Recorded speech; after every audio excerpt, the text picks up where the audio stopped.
As the name of the course, Differential Equations, might suggest, differentiation is in fact very important in this course. So a little bit of a review from Calc 1. We're going to go over some of the main rules for taking derivatives, and then we're going to go through an example of doing implicit differentiation just to try to get you back into the swing of things with this stuff.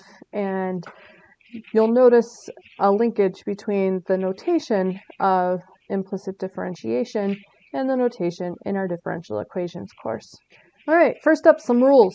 So I've skipped the power rule because hopefully that one is so burned in your brain from your Calc 1 class that you'll know it forever and ever. So we're going to start off with the chain rule. So if I have some function capital F of x that I can write as a function of a function, so say f of g of x, then I can take the derivative of that function by taking the derivative of the outer function, leaving the inner function alone, and multiplying it times the derivative of the inner function. So you can see the notation written there. All right, and now on to the product rule. So if instead my function could be written as the product of two functions, say f of x times g of x, then I can take the derivative of my larger function by taking the derivative of the first function, multiplying it times the second function left alone, and then adding to that the first function left alone, multiplied by the derivative of the second function. Now, since we're adding here and multiplying, as long as you're taking the derivative of one and multiplying it by the other one left alone, and you take both possible pairings of that, and then you add them together, it doesn't actually matter which order you do it in. So now, where order does matter, let's move on to the quotient rule. So if I could write my function as f of x over g of x as a quotient of two functions, then I can use the quotient rule. The quotient rule says you take the lower function, the denominator function, g of x, multiply it times the derivative of the upper function, the high function, the f of x. So I have g of x times f prime of x minus the upper function left alone times the derivative of the lower function. So what I have there is low derivative of the high minus the high one times the derivative of the low. And if you're ever trying to remember the order of that, highly recommend the idea of thinking of it as yodeling, and then the low echoes down in the bottom. So you have low d high minus high d low, and then the low echoes for your denominator of the low, or the denominator function, squared. There are lots of people who really don't like the quotient rule, and you can in fact just get away with not using it by combining the chain rule and the product rule. So you could rewrite g of x, our denominator function, as g of x to the negative 1 power.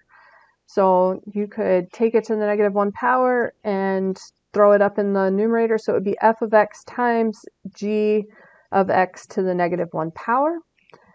And then you could use the product rule, and you would have to use a chain rule with the g of x function when taking its derivative.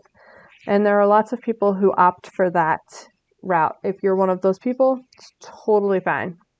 Now let's talk about implicit differentiation. A lot of what you talk about in calculus is really nicely defined functions where you have a dependent variable that is very nicely defined in terms of some independent variable. So we can have like y equals something with x's.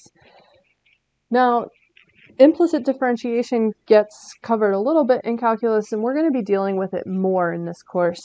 So implicit differentiation is what we use when we have an equation that isn't set up quite as nicely. We can't say y equals something with x's in it. So here's an example of an equation just like that.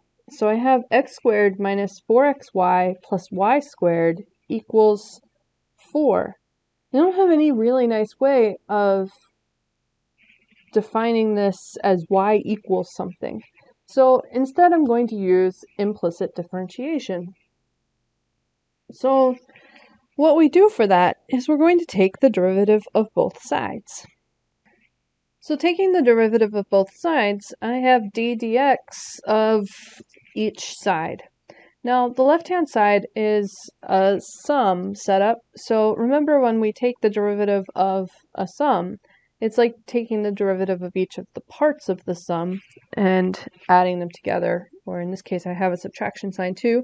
So I'm going to rewrite it so that we're taking the derivative of each part of this. All right, so now that I've pulled that apart, taking some of these derivatives is going to be super simple because we're taking the derivative with respect to x of x squared. We already know how to do this. This is a simple application of the power rule.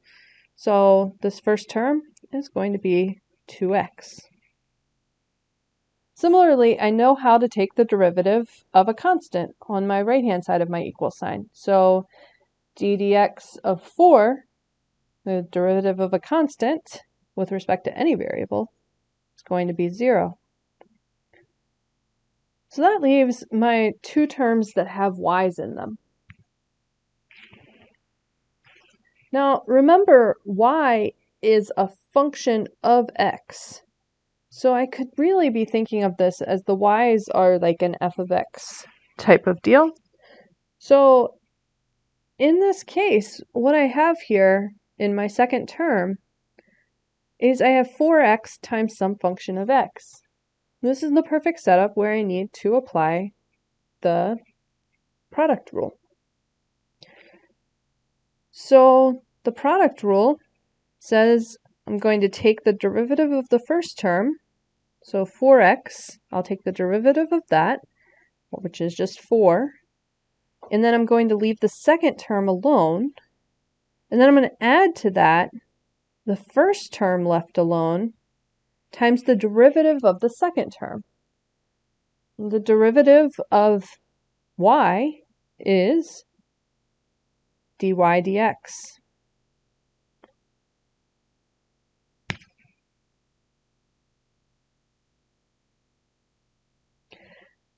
Moving on to the third term, again, I'm taking derivatives of y, and y is a function of x, so taking it with respect to x, what I have here is the setup of the chain rule. I have a function of x squared.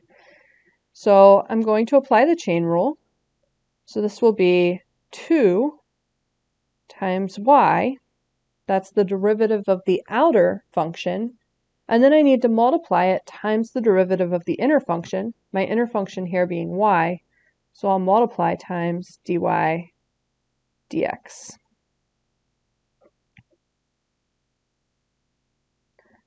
So now I've successfully taken the derivative of this whole equation. So if I want to know what dy dx is, all that's left for me to do is to solve for dy dx. So I'm going to first distribute this negative. Now that that's distributed, now I'm going to move all of the terms that don't have a dy dx in them over to the other side of the equal sign. So I'll be subtracting 2x across and adding 4y across. And now I'm going to factor out a dy dx from my left-hand side. Now that I've factored that out, I can divide by the negative 4x plus 2y, which will leave the dy dx alone on the left-hand side. And the last thing I could do if I wanted to is I could notice that there's a 2 in everything, so I could divide all of the coefficients by 2. Cancel the 2's out, leaving negative x plus 2y divided by negative 2x plus y as my derivative. If any part of that felt uncomfortable, I really recommend that you go back and take a look at your calculus notes and/or have your calculus book or notes handy as you're working through the material for this course, because it might come in handy along the way. And this stuff is super helpful to know. So I also wanted to make a plug in your book. On the front cover, there's some quick derivative help that gives you some of the rules that we discussed today, and it also talks about some trig identities and their derivatives. So I don't want you to get so dependent on that you need it in front of you to function in this class. But if you need something to like help bolster you, make you feel a little bit more confident as you're moving through this material, then that's a good resource to have as a quick check.